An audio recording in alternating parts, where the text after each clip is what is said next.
Shelley, in Grow Smart, Risk Less, you talk about creating the vision and organization to win.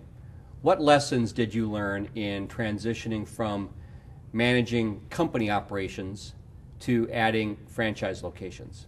I think the biggest lesson learned that I would go back and probably do over, but we've fixed it in the interim, is making sure that you've got a great leadership team to keep the success of the company-owned locations going, so that you can really focus as the CEO on the franchising effort. That's a commitment that you're making, that you're going to be making that be as successful as it possibly can be.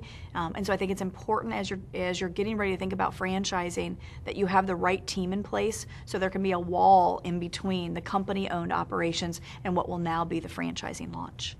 What is the leader's role, Shelley, as you start to think about building and growing with your first 50 franchisees? Yeah, they want to see that you're visible. I mean, I'd say in the early launch of a franchise, and probably up until you've got 25, 50 franchisees, what the franchisees are buying is the founder. They're buying the leadership team. They're buying the CEO, more so than I would argue they're buying the brand, because there isn't yet a national brand that they're buying into. And so I think having an expectation that you're going to be around and focused on helping the model continue to evolve and improve for their success is a reasonable expectation. And I think the sooner that you can distance from the business you were in with great leadership, I mean, what I write about in the book is get the business to where it requires no more than 5 hours a week of setting the direction and setting the expectations and inspecting what you expect on the company-owned operation, so the majority of your time and focus, rightfully so, is on the franchise. How important is strategic planning in these early years? What are the steps that you've used in your planning sessions that have been the most effective? I think it's critical for every business. I mean, regardless of whether they're thinking about franchising or not, I think every business has to have dedicated time to thinking about where can the business go and what's needed to get from where we are to where we know we can be. I think it's important for, in my case, that the franchisees know that I'm laying the course about where we're going and making the right investments today to get us there. I think my employees are so passionate about working long and hard hours to make a difference because they know the course that's been set and what we're doing and investing to get there. I think if you don't know where you're going, it's impossible to get to the destination. You've got to chart the course. Shelley, in the book you talk about the importance of culture. Tell us your views on culture. How much of a culture should happen organically, and how much should be intentionally driven by you as the leader?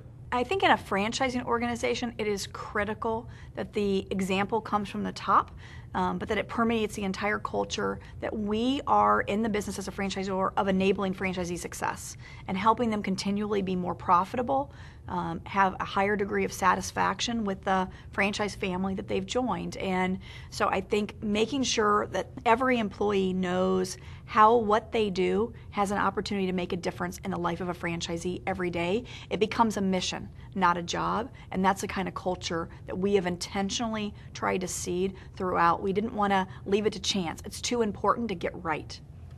How important is it to build the team for the future? How do you balance hiring what you need today for what you need in, say, 2 years from now? These were probably some of the areas where we could have even grown faster if I would have recognized this early. And I go through kind of what I did well and the mistakes that I made in this area is once we recognized that we were growing quickly, we started to outpace ourselves from an infrastructure standpoint, that we were hiring people that were great today, but might not be great in 2 years. As soon as we shifted and said, how big of an organization will we be in 2 years and what skills will we need in our people, and we spent maybe that 10 to 30% more, we actually could grow without adding as many people because we had the right people with the right skills to grow with us and be out ahead of helping to make that growth possible. In the book, you also talk about the importance of creating a good external team. Tell us about that importance and how you've designed your outside resources. I believe that having a great team enables faster success. And so the internal team is what most people think about. But I think about my suppliers and the relationships that I've been able to build with suppliers and consultants and advisors to be such that they enable me to grow faster and to be stronger and to have a great sounding board. You know, we've had great partnerships with attorneys, with public relations firms, with consultants on technology or strategic planning that have enabled us to be our best self. And I think about, if you can think about those resources not being a contractual transactional relationship, but more a true partner and helping you be the best that you can possibly be, they will go that extra mile to learn your business and help you be better if they understand that the relationship is more than just a contract. And that's what we try to do.